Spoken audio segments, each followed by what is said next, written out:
L'école est notre priorité parce qu'elle est avant tout le lieu où se forge l'avenir de la société. C'est une citation de Maurice Quétier, un nom qui ne nous est pas inconnu puisque vous avez démarré cette rentrée 2017 par l'inauguration du groupe scolaire éponyme sur votre canton à Limay.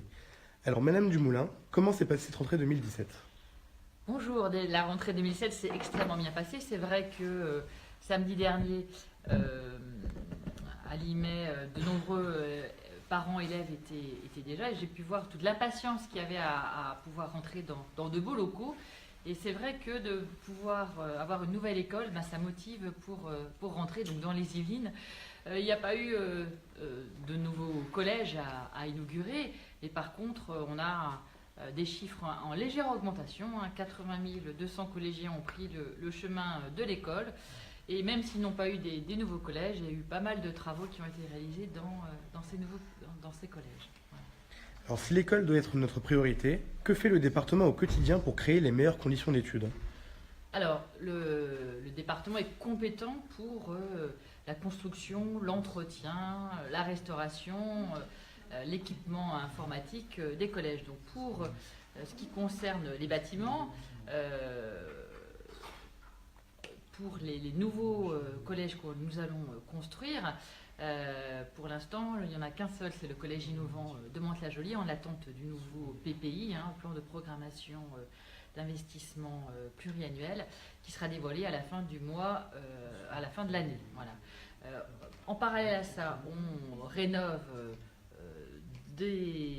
on a deux opérations importantes, à la fois à Buc, au LFA de Buc et au lycée international de Saint-Germain, pour 110 millions d'euros. On réhabilite 4 collèges pour 50 millions d'euros de façon extrêmement importante. On a quasiment des nouveaux collèges, ce n'est pas des nouveaux locaux en termes extérieurs, mais à l'intérieur, ils sont complètement renouvelés. Et puis, on a une vingtaine de bâtiments qui ont eu des travaux importants pendant l'été. Ici, c'est pas fini, ça se poursuit à la rentrée. Voilà. Donc, on fait donc ces travaux. Le département intervient pour rénover les bâtiments. Le département permet l'accessibilité handicapée aussi. On a des travaux sur ce domaine. Le département intervient aussi en donnant aux établissements le moyen de fonctionner par la dotation globale d'investissement, de fonctionnement. Et je vous dis, ça concerne à la fois le public et le privé. Les collèges privés bénéficient aussi de dotations. Il faut savoir qu'on a un regard un peu plus particulier sur les collèges qui ont des difficultés, notamment les collèges qui sont en REP ou REP+, ainsi que les collèges qui ont des CSP défavorisés. Une dotation plus importante leur est octroyée. En ce qui concerne la restauration, c'est une restauration de qualité équilibrée. On a comme projet d'arriver à une harmonisation des tarifs. On a des tarifs extrêmement variés sur nos 116 collèges, 74 tarifs différents. Donc à la rentrée 2018, on devrait proposer une harmonisation de cette tarification avec une composante sociale. Sur les collèges aussi, on a un accompagnement sur la politique éducative, culturelle et sportive. On pense que c'est important que l'école soit un lieu aussi d'épanouissement personnel. Je pense que déjà on intervient sur pas mal de choses. Ah oui, j'ai dû oublier le numérique. Je le fais juste après. Donc le numérique, c'est un sujet peut-être qui mérite un développement en particulier. Voilà. Alors vous avez fait du numérique du coup dans les collèges, votre cheval de bataille pour cette rentrée. Pouvez-vous nous en dire plus ? Oui, alors le numérique c'est extrêmement important, c'est une compétence qu'a le département, c'est une compétence qu'on partage avec l'éducation nationale. Nous on apporte les outils, eux ils sont en charge aussi du contenu et de la façon dont il va être utilisé par les élèves et les enseignants. Donc on est extrêmement en retard. En 2014, aucun collège n'était fibré. On a rattrapé ce retard en presque 3 ans.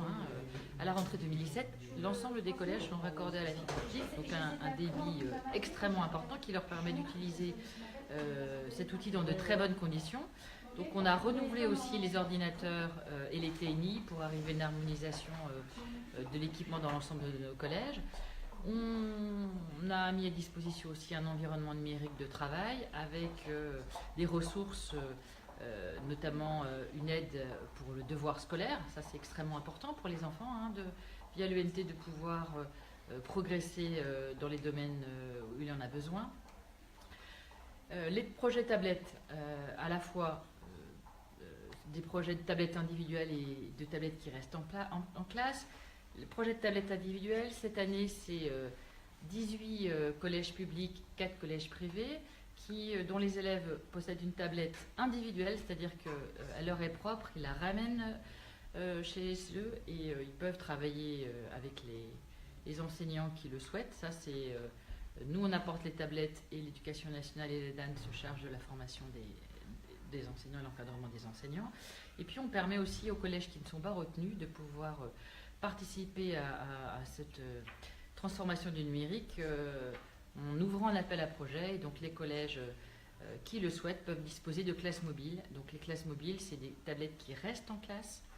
Les professeurs les utilisent en fonction de leurs besoins. Et donc, c'est beaucoup plus mobile, comme son nom l'indique. Voilà.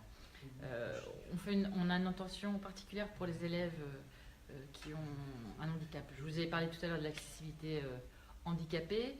On a les classes Ulysse, donc ce sont des classes réservées aux élèves qui ont un trouble de l'apprentissage. Et donc sur ces classes, on leur permet aussi d'avoir un appel à projet pour qu'ils s'outillent en tablette ou ordinateur ou quels que soient leurs besoins. Ça, c'est la nouveauté pour cette année.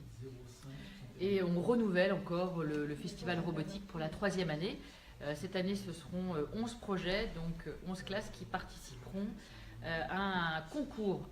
Il faut construire un robot qui va faire un parcours. Donc on fournit les Lego, les logiciels, l'encadrement avec des enseignants, avec des étudiants. Voilà, donc ça c'est un beau projet.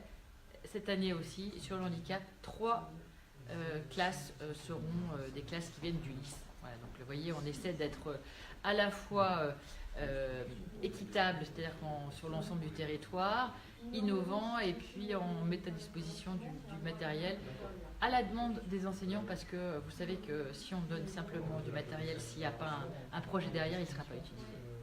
Très bien. Alors pour finir, la sécurité est également un sujet incontournable de l'éducation. Des moyens particuliers ont-ils été mis en place ? Oui, alors la sécurité est importante, l'actualité nous le rappelle tous les jours, hein. Et donc la sécurité, c'est d'abord la sécurité des bâtiments. Donc sur les bâtiments, ça concerne évidemment les clôtures, les grilles, les visiophones. Donc ça, on assure le renouvellement, l'entretien. On a aussi une expérimentation sur la vidéoprotection avec 5 collèges qui sont reliés à un central. Donc si ça fonctionne, on compte aussi l'étendre de façon importante. La sécurité, c'est aussi la sécurité au sein d'établissements. Et donc le conseil départemental, qui est en charge aussi de la prévention spécialisée, a souhaité que les médiateurs, au lieu d'être à l'extérieur, puissent intervenir au sein des collèges, en lien avec les principaux, pour pallier les mesures à risque, pour les accompagner aussi à l'extérieur. C'est vraiment une aide un peu sur mesure. Le projet peut varier d'un établissement à l'autre. On fait une expérimentation sur quelques établissements et après on pourra l'étendre.